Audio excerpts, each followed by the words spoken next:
La foi qui me fait vivre. Une bonté dans la justice de Dieu, le 19 juin. L'interlude du silence.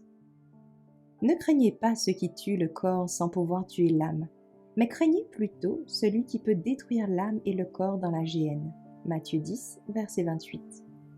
Combien répugne à toute émotion d'amour et de miséricorde, et même à notre sens de la justice. La doctrine selon laquelle les méchants morts sont tourmentés par le feu et le soufre dans un enfer éternel brûlant. Que pour les péchés d'une brève vie terrestre, ils doivent souffrir la torture aussi longtemps que Dieu vivra.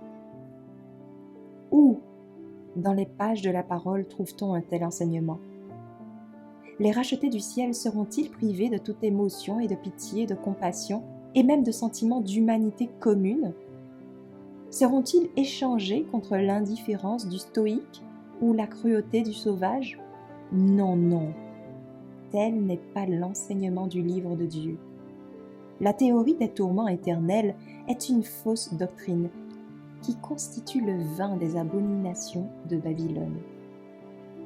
Quand on sait que de telles fausses couleurs, Satan a peint le personnage de Dieu, peut-on s'étonner que notre Créateur miséricordieux soit craint, voire haï? Les principes de bonté, de miséricorde et d'amour enseignés et illustrés par notre Sauveur sont une transcription de la volonté et du caractère de Dieu.